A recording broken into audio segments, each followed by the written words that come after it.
조합제 TV 시청자 여러분, 전 국회의장 박관용 지금 비상국민회의 공동대표님을 모시고 여러 가지 이야기를 나누고 있습니다. 우선 박 의장님은 11대부터 16대 국회의원 6선 하시죠? 예, 예. 한 번도 안 떨어졌습니까? 예, 그렇습니다. 10대 때 안 떨어졌어요? 네, 주말 마지막 6선 하고 의장하고 자진 정계 은퇴했습니다. 그러면은 완전히 6분 나오셔가지고 다 당선되신 예, 거예요. 그런 분이 좀 드물죠. 예. 낙선 경험이 없이 6선 하셨는데 이 선거는 뭡니까? 선거에서 이렇게 6선 하신 그 비결이 뭡니까? 역시 활동을 내가 잘 뽑았구나 이런 인식을 유권자들한테 갖게 하는 겁니다. 예. 잘 뽑았구나 하는 생각을 갖도록 예, 한다는 말씀이죠. 그렇게 하는 겁니다. 언제나 최선을 다해야죠. 예, 그렇습니다. 그런데 유권자를 대하는 태도는 역시 표로 보이는 거 아닙니까? 그죠? 근데 이 선거를 계속해서 반복해서 당선되는 거는 표를 의식하면은요, 난 안 된다고 난 평소 생각합니다. 예. 당신들이 나를 뽑았으면은 그 대가로 나는 열심히 거기 가서 열심히 국회의원답게 일을 하고 우리가 잘 뽑았구나 후회하지 않도록 활동하는 거 나는 그게 제일 중요하다고 생각하고 나는 지역에 가서 돌아다니고 그거 별로 많이 안 했습니다. 예. 그렇습니까? 그 국회에서 본회의가 있으면 꼭 발언하고 상임위원회에서도 발언하고 싸울 일이 있으면 앞장서서 싸우고 내가 할 도리를 다 한다. 나는 그런 취지로 6년, 24년이죠. 24년 동안 해왔죠. 근데 유권자는 선의를 가지고 아주 성실하게 하면은 유권자는 나를 지지해 줄 것이다라고 생각하는 사람도 있을 것이고 아니 그것보다는 이익을 주면은 표가 올 것이다 이렇게 두 가지 어프로치 방법이 있을 것 같은데 방법은 뭐 여러 가지가 있겠죠. 있는데 보통 지역 사업 공약을 많이 하거든요. 그렇죠. 예. 그렇죠. 나는 지역 공약은 뭐 별로 전혀 아는 건 아니지만 뭐 거의 뭐 안 하다시피 하고 내가 나쁜 짓 하지 아니하고 최선을 다해서 일하겠다. 나는 늘 그렇게 얘기를 했죠. 그건 제가 보기에는 그 부산 유권자들이 굉장히 수준이 높은데요. 아니 그 동네에 있는 유권자들이 어떻게 24년 동안에 지루하지도 않게 계속해서 나를 그렇죠. 표를 찍었나 이런 생각으로 전 참 그래서 뭐 요즘 동네 쪽을 뭐 선거운동은 아니지만 자주 가보고 하는데 나는 모든 정치인들에게 그렇게 얘기하고 싶어요. 지역구 관리를 하지 말고 국민이 원하는 거를 그대로 좀 반영을 했으면 좋겠다. 그리고 내 경우는요. 자꾸 이렇게 성장하는 모습이 보이잖아요. 나는 생각이 듭니다. 유권자들이 보면 그게 자랑스럽죠. 부총무하고 정책위장하고 남북국회의담 대표하고 사무총장하고 비서실장하고 뭐 국회의장하고 이렇게 자꾸 이렇게 커가는 모습에 그 중요한데요. 기쁨을 느낀 거 아닌가. 그렇죠. 그런 보람이 있죠. 그죠. 큰 인물을 더구나 국회의장감을 우리 지역구에서 만들었다는 건데. 근데 저도 뭐 부산에서 기자 생활을 하고 부산에 대해서 특별한 생각을 가진 사람인데 저는 우리나라에서 부산 시민들의 정치적 수준이 굉장히 높다고 생각합니다. 그 이유는 부산에서의 선거 결과가 전국을 뒤흔든 경우가 몇 번 있었지 않습니까? 제일 대표적인 게 85년 2.1 총선입니다. 2.1 총선 때 그때 민정당이 세 군데에서 떨어졌지 않습니까? 그죠? 맞아요. 전국에서 5군데 떨어졌는데 강남에서 떨어지고 대구에서 떨어지고 그게 2.1 총선이라는 역사적 그 결과를 만듭니다. 기억납니다. 그렇게 생각 안 하십니까? 예, 맞습니다. 그렇게 생각합니다. 부산 시민이 그 정치적 수준은 좀 대단하다고 생각합니다. 저는 그 이유가 부산이 호남 사람들도 거의 많이 와 살고 여러 가지 섞여 살면서 상당히 그 한국이니까 그렇지만 좀 개방적이지 않습니까? 예. 개방적이고 또 행동력이 빠르죠. 예. 부산 사람들. 그러니까 시위 같은 데는 항상 앞장서고 하는데 그래서 우리나라에서 4.19도 사실은 마산 그다음에 부산으로 옮겼지 않습니까? 부산 그다음에 서울로 왔고 그다음에 11.6 사건이 그 전당 부마 사태도 그렇고 1.2 총선 85년도 그렇고 사실은 87년 그 6월 사태도 부산에서 시위를 크게 했죠. 그럼요. 그게 아마 아주 이거 계엄령 펴야 되느냐 아니면 6.29 쪽으로 가야 되느냐 하는 그 판단을 했고. 그 부마 사태라든지 뭐 부산이 그동안에 우리 지난 역사를 70년 역사에 뭐 빼놓을 수 없는 사건들이 그것이 많이 일어났고. 예. 근데 부산 출신 국회의원 김영삼 세 분이네요. 김영삼, 노무현, 문재인. 그렇죠. 예, 이 세 분이 잘해야 부산 시민들의 그 수준에 맞춰 가는데 오늘 새벽에 문재인 대통령, 트럼프 대통령 백악관에서 만나서 거기서 두 가지 의견이 나왔습니다. 문재인 대통령은 미북 회담, 그분은 북미라고 그러더라고요. 저는 그게 좀 마음에 걸립니다. 미북이라고 해야 되는데 북미 회담이 반드시 열릴 것이다. 그러나 트럼프 대통령은 조건이 안 맞으면은 안 하거나 연기될 수도 있다. 이렇게 해서 기본적인 시각 차이가 이제는 확인이 됐습니다. 이 정상회담에서 그렇게 뚜렷하게 차이가 나는 건 좀 드물지 않습니까? 근데 정상회담이라는 거는 뭘 실질적으로 구체적으로 만들어내는 게 아니라 대충 방향만 정하거나 또 정상 간의 체면을 위해서 적당한 선에서 합의하는 것이 관례입니다. 그래서 정상회담이 중요한 것이 아니라 그 사전 사후에 준비 과정이 중요하다고 생각합니다. 그런데 트럼프 김정은 회담은 그런 체면 차리고 하는 거하고는 완전히 다르지 않습니까? 예. 핵 문제가 있으니까. 근데 이제 이 싱가포르 회담이 이제 될지 안 될지는 이제 좀 더 두고 볼 문제입니다만 난 되리라고 봅니다. 되리라고 보시죠. 만약에 안 된다면은 예. 트럼프 대통령의 체면이 많이 안 그렇게 됩니다. 예. 그러면 하게 되면은 그러면 그 회담을 통해서 북한 핵 문제를 완벽하게 해결할 수 있느냐? 저는 그렇지 않다고 봅니다. 예. 다만 김정은이가 얘기한 비핵화와 트럼프 대통령이 그동안 노력해서 비핵화를 만들겠다고 하는 노력을 해왔으니까 적당한 선에서 둘 다 만족하는 합의만 하고 나는 회의가 끝날 것이다. 그 두 사람이 만나가 트럼프 대통령하고 회담이 깨졌다 그러면은 그 작은 나라하고 회담해가 미국이 체면이 뭐 되며 북한은 얼마나 불안하겠습니까? 그러니까 서로가 다 잘 타협한 것처럼 좋은 모양새로 끝이 날 것이다. 그러나 그것이 마지막 회담은 아닐 것이다. 저는 그렇게 생각합니다. 그렇게 되면은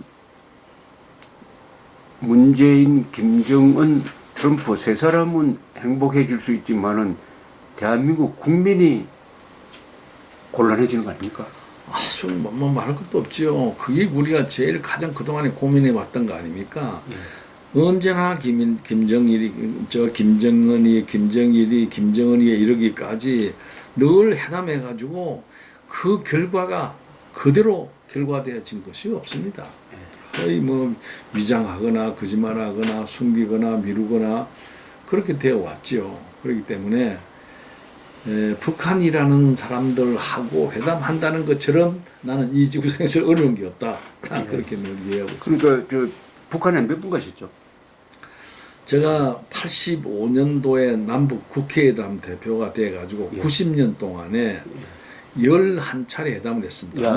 저쪽에서 거부하고 우리 쪽 거부해가지고 11번 다 되지는 않았습니다만 하고 1990년도에 평양에 가서 또 이제 여러 사람 만나고 얘기를 하고 왔는데 내가 그렇다고 해서 북한을 뭐 100%다 이해하는 건 아닙니다만은 북한은 기본적으로 진실되지가 않습니다. 거짓말이 거짓말 찍다 이런 그래서 말씀이죠. 언제나 뒤로 다른 계획을 갖고 겉으로는 한다. 내가 만날 때마다 그 사람들은 가슴에 꽂힌 칼을 뽑아내고 허리에 찬 총을 내버리고 예. 우리는 평화롭게 살자. 맨날 만나면 그래 놓고 그래, 그 사람 뒤로 핵 만들고 있는 사람들. 그렇죠. 응? 핵 폐기한다, 비핵화한다.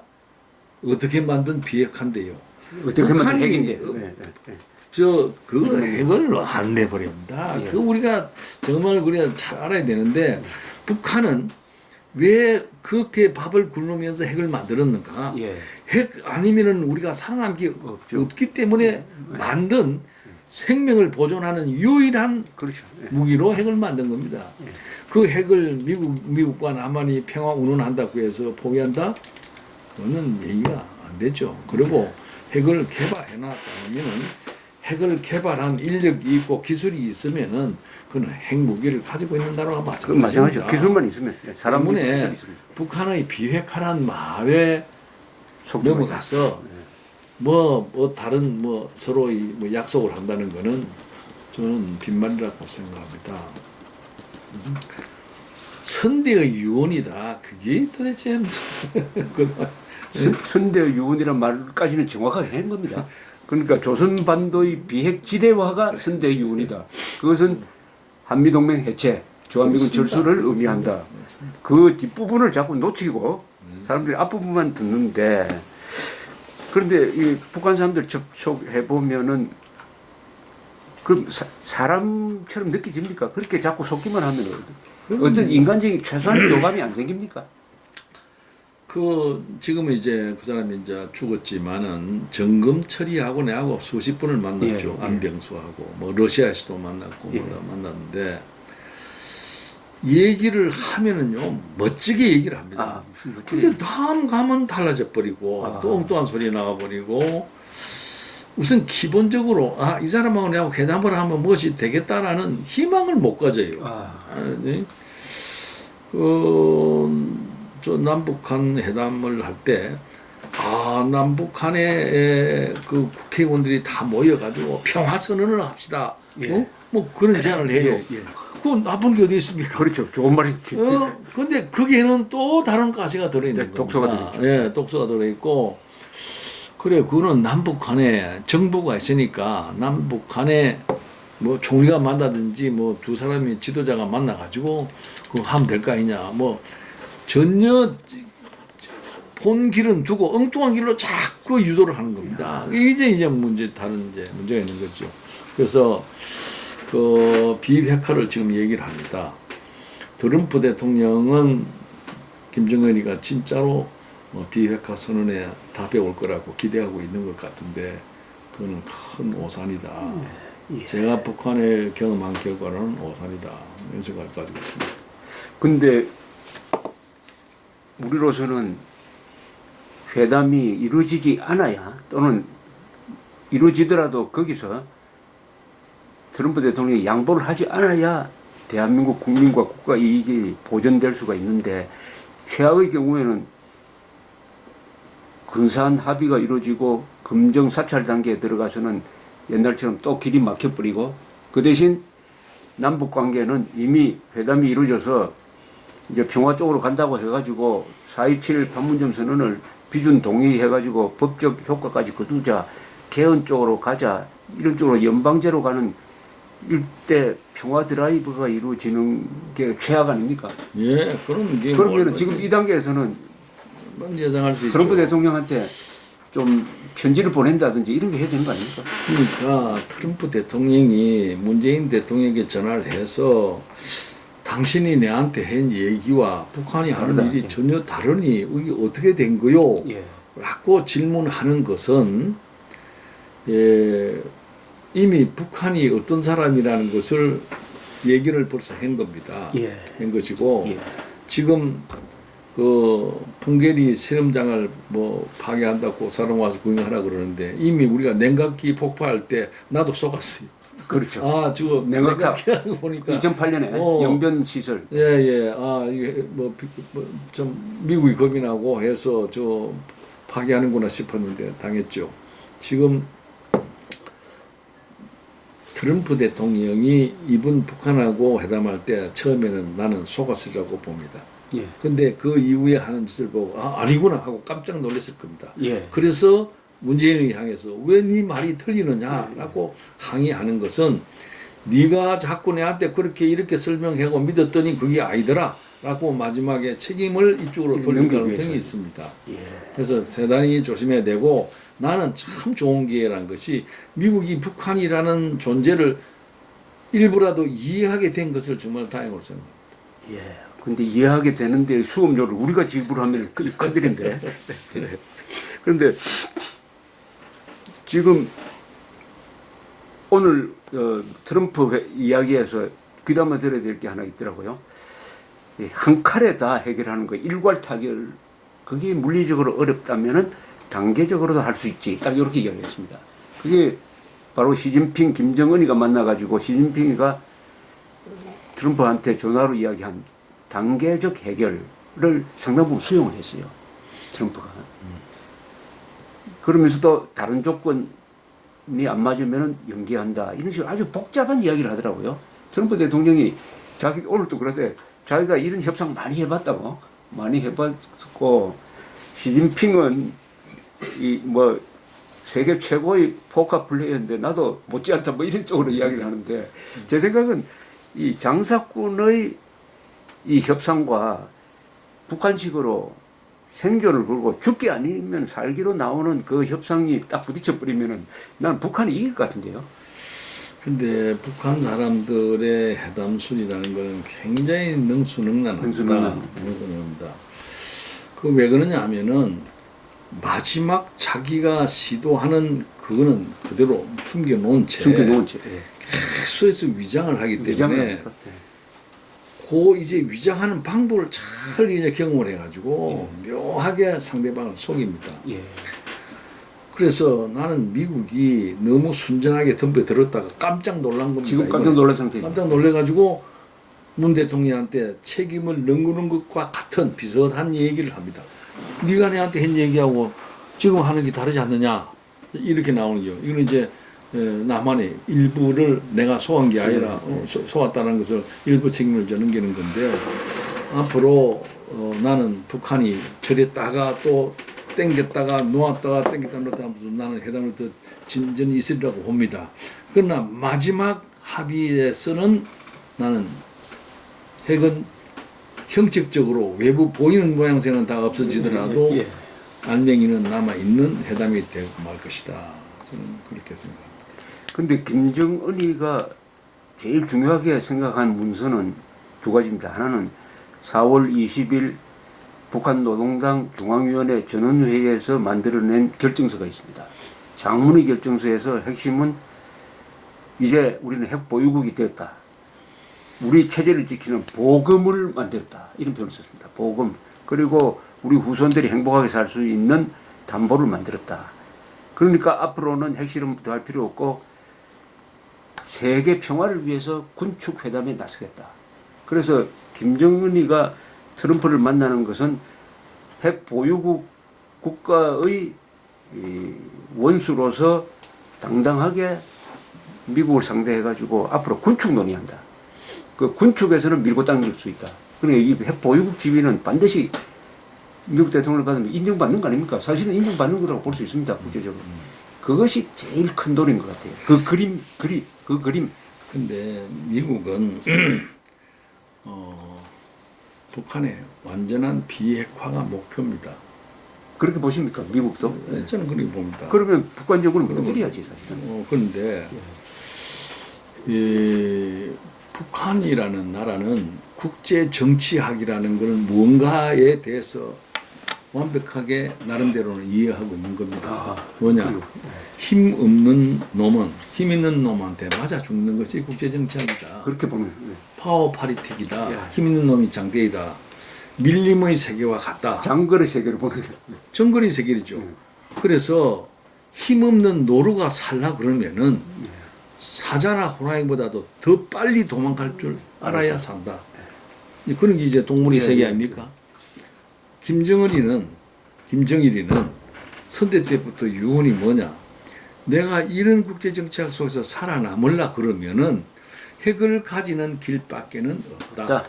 이게 아주 선대 때부터 내려온 겁니다. 거기 바로 어디냐? 헌법에 명기돼 있습니다. 그렇죠. 헌법에도 이제 있죠. 예. 핵보유고로 나옵니다. 이 할아버지 때부터 아버지 때까지 이어서 내려온 이 핵 개발을 손자 때 와가지고 핵을 없앤다? 북한의 권력 세습제 하에서 소위 백두 혈당 속에서 선대가 만든 핵을 없앤다는 것은 있을 수 없는 일입니다. 자기 부정입니다. 그죠? 자기 부정이죠. 네. 있을 수 없는 일입니다. 그러니까 심지어는 헌법에까지 핵보유국이라고 명기했단 말이죠. 그러니까 이와 같은 대전제 아래서나마 우리가 살아남으려 그러면은 우리가 좀 먹고 살게 하려 그러면은 핵 몇 개 만들어 놓은 거 없애고 약속하고 우리가 좀 잘 먹고 살게 해야 되겠다라고 하는 전술은 오래전부터 해왔습니다. 예, 예. 우리한테 얼마나 많이 지원했습니까? 그렇죠. 우리가 예. 김대중 정권, 노무현 정권 때 수십조를 갖다 바쳤는데 그런 기본의 전략에서 다 성공해 왔으니까 앞으로 절대 그 전략은 그대로 개선할 것입니다. 혹시 남쪽에서는 그렇게 기대하는 사람이 있어요. 한미동맹을 해체하고 주한미군 철수하면 북한이 완전히 핵 비핵화 안 하겠느냐. 그런 빅딜이 가능할까요? 저는 그건 전혀 불가능하다 봅니다. 그거는 북한이라는 나라를 조금이라도 내용을 정확하게 안다 그러면 그걸 믿을 사람이 없습니다. 저는 뭐 평양에도 가보고 뭐 예, 대표들을 수없이 만나보고 했는데요. 남북한 국회의담 하면서도 그런 안개를 계속 피우고 말이죠. 근데 그 미국이나 이제 다른 나라들은 북한을 소상히 모르기 때문에 나는 이 전략에 넘어가지 않느냐라는 우려를 갖고 있습니다. 근데 북한이 핵무장한 최종적인 목적은 북한의 핵과 남한의 종북 세력을 결합시켜 가지고 대한민국을 적화시키는 거 아닙니까? 그게 목적이죠. 당연히 목적이죠. 우리는 북한을 이래 야금야금 묶거나 뭐 사상적으로 오염시켜서 끌어모으려고 하는 생각을 안 하지만은 우리는 그저 어떻게 하든지 간에 남북한에 서로 화해와 협력을 살아가다 평화 공존하죠. 공존하다 보면 하나가 될 수 있을 것이라고 생각하지만 그 사람들은 그게 아니고 어떻게 하든지 남쪽 체제를 뒤엎어버리려고 하는 전략이거든요. 그러니까 핵은 핵대로 보유하면서 미국과 대응하고 예를 들어서 미국이 또 다른 행사를 할 때는 핵 꺼내야죠. 그러니까 그런 준비 아래서 남쪽을 야금야금 이제 물고 들어오는 거죠. 그래서 저는 이 월남이 평화협정을 맺고 난 뒤에 월남이 어떻게 공산화됐냐에 대해서 좋은 교훈이 됩니다. 그래서 월남 사태를 잘 아는 분들은 우리를 다 같이 하죠. 난 그래서 그런 우리 사회가 너무 느슨하고 사상적으로 너무 폭이 넓게 우리가 수용하고 있기 때문에 나는 우리 안이 얼마나 골막하고 있다는 사실을 모르면서 내 몸에 병이 들어간다는 사실을 모르면서 시간을 보내고 있는 거 아닌가 하는 우려를 갖고 그러니까 지금 의장님 말씀도 그렇고 저도 그게 같은 생각인데 지금 이 순간에 북한의 완전한 비핵화가 가능하다고 하는 사람은 굉장히 경계해야 된다고 생각합니다. 아니면 심하게 말하면 사기꾼으로 봐야 됩니다. 그죠?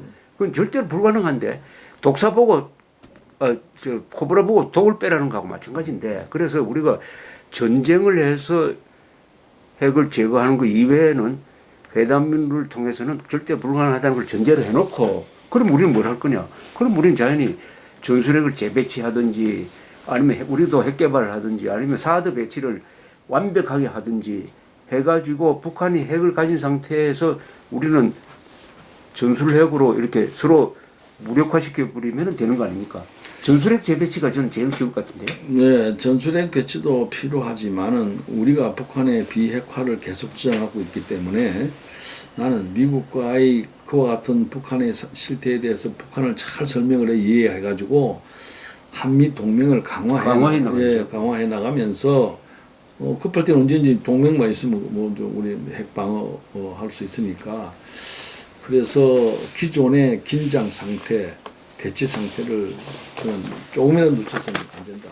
그런데 지금 가는 방향은 정반대라는 게 이번 저는 6월 6일 날 광화문광장에서 자유민주회복 국민 총궐기 대회를 하는 이유라고 생각합니다. 바로 여기 의장님이 뭐 내신 광고하고 마찬가지인데 판문점 회담은 남한 주사파 청와대가 공산당 김정은과 미국 대항전을 협약 연습 회의를 가졌다고 한다면은 북한은 절대로 비핵화하지 않는다는 것을 잘 아는 남한의 문재인 정권이 북한이 비핵화하는 척하는 걸 이용을 해가지고 사실은 한미동맹을 해체하고 주한미군 철수시키는 쪽으로 감으로써 북한은 핵을 가지고 남한은 주한미군도 없고 한미동맹도 없는 핵전 무장 해제 상태를 만들려고 하는 거 아닙니까? 예, 그렇습니다. 아니 그렇다면 이게 뭐 그런 상황 속에서 북한에다가 지원해주고 뭐 자꾸 이 못 줘서 환장한 사람처럼 이러는 거는요, 그동안에 우리가 북한에 얼마나 많은 지원을 했습니까? 어? 나는 똑같은 어리석은 일을 계속해서 반복하려고 하는 데 대해서 참 이해가 저는 안 갑니다. 지금 이게 무슨 돈을 퍼주는 문제가 아니라 지금 자유한국당 그 구호가 대한민국을 통째로 바치겠습니까? 아닙니까? 그죠? 그게 구호더라고요.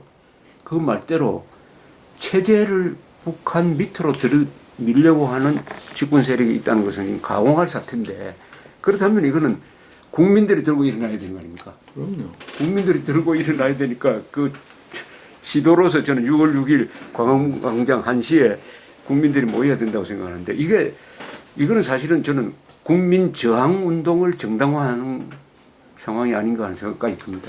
예, 뭐 바로 이런 거는 저항 운동이죠. 우리가 사실을 국민들이 모르고 어떤 일이 온다는 것을 모르는 사람들에게 아는 사람들이 설명해 줄 기회를 갖는 것은 국민들의 도리라고 생각되고 또 이렇게 계속해서 국민들에게 각성하고 또 사태를 알 수 있는 기회를 갖는다는 것이 말이죠. 네. 나는 국가 발전에 큰 도움이 된다. 도움 되죠. 이런 생각을 합니다. 예. 사실은 국민들이 자기를 지켜야 되는데 이게 전부 백성 비슷하게 돼가지고 그죠? 예. 이 주인 의식이 없으니까. 네, 그래서 이번에 이 대회에서 뭐 그냥 과음만 지르고 만세만 부를 것이 아니라 6명의 아주 젊은이들이 나와서 6개의 항목을 가지고 정부의 개헌의 취지는 도대체 뭐냐, 정부가 가지고 있는 이념적 성향은 뭐냐, 역사 교과서를 바꾸는 이유는 뭐냐, 왜 주권을 도둑질하는 그런 선거에 부정선거를 했느냐, 뭐 이 등등의 6가지의 항목을 가지고 국민들에게 차분하게 설명을 해라. 그것이 제 생각입니다. 그러면은 그걸 문서화하고 남겨야 됩니다. 문서로 남기고 동영상으로도 남기고 해가지고. 그래서 그 연설의 요지를 그렇죠. 많이 퍼뜨리고 5, 6분 내 원고를 만들어서 가져와서 그걸 책자로 만들어서 뭐 팜플렛을 만들어서 국민들에게 참여하지 못한 국민들에게 돌리려고 그러고 있습니다. 이거 오늘 장시간 감사합니다. 그래서 처음과 끝이 같아야 되니까 숨이 일관해야 되니까 처음에 6월 6일 오후 1시 광화문 광장 자유민주회복 국민 총걸기 대회. 그래서 이게 이제 당부하시는 말씀 한 분만. 예, 우리가 6월 6일을 선택한 것은 예. 지금 대한민국에 있는 이른바 시민단체들, 예. 보수적 운동을 하는 시민단체들 100여 개가 모여서, 물론 대표들이 100명이 모이지는 않았습니다만은 몇십 명이 모여서 비상국민회의 이름 아래 모든 단체들이 모여서 6월 6일 날 국민들에게 대한민국이 돌아가는 모든 사정을 소상히 알리고 경각심을 주는 행사를 해야 되겠다고 하는 사회 단체들의 뜻을 제가 모아서 받아들여서 우리 이름으로 비상국민회의 이름으로 행사를 합니다. 행사를 하는데 그 행사는 평화적으로 비폭력으로 하되 다수 국민 앞에 이 나라가 지금 어떤 상태에 있다, 어디로 가고 있다, 우리는 어떻게 해야 되겠다고 하는 것을 가리키고 알리는 이런 행사입니다. 이걸 뭐 때리 부시고 뭐 싸우자는 것이 아니라 정정당당하게 평화적으로 우리가 알아야 될 것을 국민에게 알리는 행사다 때문에 많은 국민들이 참여를 하셔야 된다고 저는 생각하고, 이런 행사를 그렇다고 뭐 자주 할 수는 없으니까 이런 휴일날 우리가 하는데 현충일은 더욱더 나는 의미가 있다고 생각합니다. 어떤 우리 많은 우리 국민들이 이 나라를 위해서 헌신하다가 돌아간 그분들이 돌아간 날 우리는 가볍게 보내야 되겠다. 그래서 그날을 선택을 했습니다. 국민들이 여러 가지로 뭐 불편하고 교통 문제도 있습니다만은 저는 참여를 해서 이 분위기를 좀 보시고 예. 또 연사들의 얘기를 들어서 내가 국가를 위해서 뭘 해야 되겠구나 하는 마음가짐을 갖게 하는 모임이기 때문에 많은 국민들의 참여를 부탁을 드리고 주최하는 우리는 성심성의를 다해서 열심히 여러분들에게 설명을 들을 수 있는 기회를 만들려고 노력하고 있습니다. 의장님 군복무 하셨습니까?